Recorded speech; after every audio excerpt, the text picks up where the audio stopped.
Sans excuse, nous sommes mécontents du résultat car nous aurions pu mieux jouer. Nous manquions de détermination, nous pouvons tirer de nombreuses leçons de ce match car il est clair où les problèmes peuvent survenir. C'est la réaction de Carlo Ancelotti au match de Madrid contre Majorque lors de la première journée de la Liga espagnole. Il s'est terminé sur un score de 1-1 mais avait bien commencé. Dès la 13e minute, les Brésiliens Vinicius Junior et Rodrigo ont réalisé une belle combinaison qui s'est terminée par un superbe tir de Rodrigo. Voici à quoi ressemblait le 11 de départ de Madrid. Et il semblait qu'après une victoire convaincante contre l'Atalanta lors de la première journée de la Liga, ces gars-là n'auraient pas de difficultés. Mais elles sont apparues. Madrid a encaissé un but au début de la deuxième mi-temps et n'a rien pu marquer de plus. Pas le meilleur résultat. Relevons la tête et concentrons-nous sur le prochain match. C'est un marathon, pas un sprint. Ce sont les mots prononcés après le match par Kylian Mbappé et Jude Bellingham. Mais examinons comment l'équipe a joué ce match. Le meilleur était Rodrigo. Il a marqué un beau but, était constamment orienté vers le but et avait une excellente allure en général. Ajoutons également Thibaut Courtois à cette liste avec quelques actions sûres, ainsi que le bon travail de Jude Bellingham et Vinicius Junior. Dans l'ensemble, Kylian Mbappé a joué un match correct pour le début de la saison, mais nous attendons bien sûr plus de lui, tout en comprenant qu'il a besoin de temps pour s'adapter. D'ailleurs, dans la salle des tribunes, pendant la pause, il y a eu une conversation très intéressante. Rodrigo et Vinicius Junior ont parlé à Mbappé et Bellingham.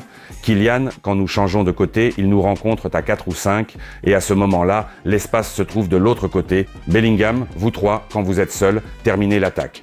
Mbappé, c'est ce que je disais, nous devons conclure. Bellingham, même s'il n'y a pas d'espace, prenez une pause et tirez. Mais les questions les plus importantes ne concernent même pas l'attaque de Madrid, mais ce qui s'est passé en défense et ce qui est arrivé à Dani Carvajal. Oui, il a joué un match très incertain, il a fait beaucoup d'erreurs dans ses passes et on ne comprend pas pourquoi cela s'est produit. Et bien sûr, Ferland Mendy reçoit un carton rouge dans les dernières secondes. Il fait ce tacle dangereux et stupide qui n'était nécessaire pour personne. Pourquoi Mendy agit-il ainsi? Personne ne le comprend. Et cette disqualification n'est pas seulement pour un match, mais probablement pour plusieurs matchs à venir dans la Liga espagnole. C'est bien sûr un moment négatif qui s'est produit juste avant le coup de sifflet final. Cependant, il est peut-être nécessaire que nous nous calmions un peu. C'est exactement ce que Carlo Ancelotti a demandé lorsqu'il se dirigeait vers le bus après le match. Un geste familier, n'est-ce pas? Ronaldo l'avait utilisé autrefois lorsqu'il s'adressait au public et demandait à tout le monde de rester calme. Mais écrivez dans les commentaires qui a été le meilleur dans ce match et qui a eu une mauvaise performance. Je vous rappelle également que je lis toutes les nouvelles dans une application spéciale pour les supporters de Madrid. C'est très pratique, confortable et rapide pour obtenir des informations. Je recommande, vous trouverez le lien dans le commentaire épinglé sous cette vidéo. Et nous continuons à discuter d'un événement tout aussi important de ce match. Voyons qui était présent au match Majorque-Madrid, c'est Rafael Nadal. Il n'est pas seulement un fan de Madrid, mais il pourrait aussi devenir président du club à l'avenir. Que faut-il pour cela? Je rappelle, être citoyen espagnol, Rafael Nadal n'a évidemment pas de problème d'argent. Il a gagné suffisamment au cours de sa carrière pour garantir 15% du budget annuel du club. Et il est également membre honoraire du club depuis 2011. Mais pour se présenter à la présidence, il faut avoir un mandat de 20 ans. Donc, dans 7 ans, Rafa Nadal pourrait devenir président du club. Je ne sais pas si cela arrivera ou non, mais au moins, Madrid a un tel fan. Voici ce que Nadal a dit après avoir regardé ce match. J'ai vu mon équipe dans un match passionnant. Le match nul était juste. Il a une perception adéquate de ce qui se passait sur le terrain. Ensuite, je suis allé lire ce que les supporters de Madrid écrivaient, quelle était leur réaction à ce match nul contre Majorque, et j'ai trouvé ce qui suit. Nous avons vraiment besoin d'un créateur. Nous nous sommes souvenus de quelqu'un. Reviens, légende, il nous manque beaucoup. La vie est dure sans Toni. Toni pourrait être le lien manquant. Si lors de ce match vous avez également pensé à Toni, qui a pris sa retraite et a quitté Madrid cet été, mettez un like, voyons combien d'entre nous ressentent l'absence de Toni spécifiquement dans ce match. Mais il est tout à fait évident que sans Toni, il faut aller de l'avant, se réorganiser et trouver d'autres options pour diriger le jeu, pour savoir qui sera le lien. Il semble que Fed et Valverde soient les principaux candidats pour cela, mais nous le verrons sur la durée. Ce jour-là n'a pas été victorieux, mais nous pouvons nous réjouir de cette image adorable où un fan de Majorque a affiché un maillot de Luka Modric avec le numéro 10 dans le dos et écouter les bons commentaires sur notre équipe de l'auteur du but pour Majorque. J'ai dit aux joueurs de Madrid, 2 minutes après le début du match, qu'ils étaient trop rapides, des joueurs de classe mondiale. Je suis très fier d'avoir marqué un but contre eux. Madrid est une équipe fantastique. Nous leur souhaitons tout le meilleur. Avant, je les regardais à la télévision et maintenant, j'ai pu marquer contre eux. Je n'éprouve que du respect pour eux. Mais curieusement, certains joueurs de Majorque n'éprouvent pas seulement du respect. Il y en a un qui n'a depuis longtemps aucun respect pour Madrid et encore moins pour un joueur en particulier.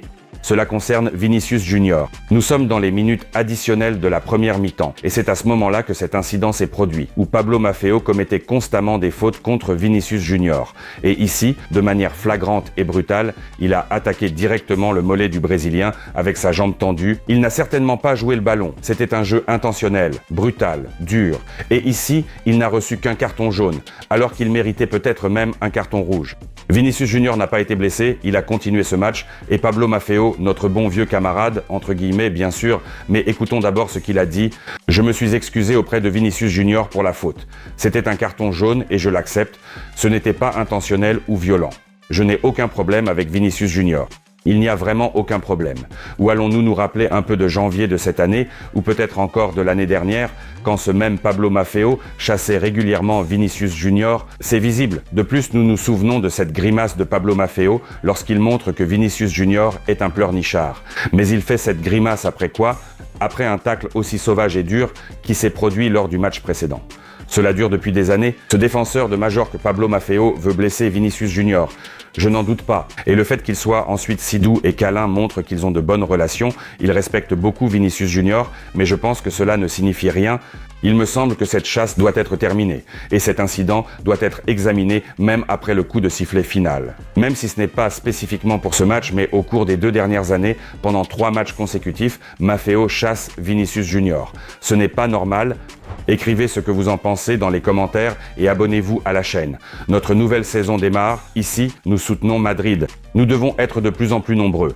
Ainsi, il sera plus agréable de vivre de belles victoires qui arriveront très bientôt. Fonction super merci. Vous pouvez me soutenir financièrement. Si vous en avez la possibilité, je vous en serai très reconnaissant. De plus, regardez d'autres vidéos ici sur la chaîne. Comment Madrid s'est préparé pour cette saison et comment s'est déroulé le match de la Supercoupe d'Europe contre l'Atalanta si jamais vous l'avez manqué. À bientôt.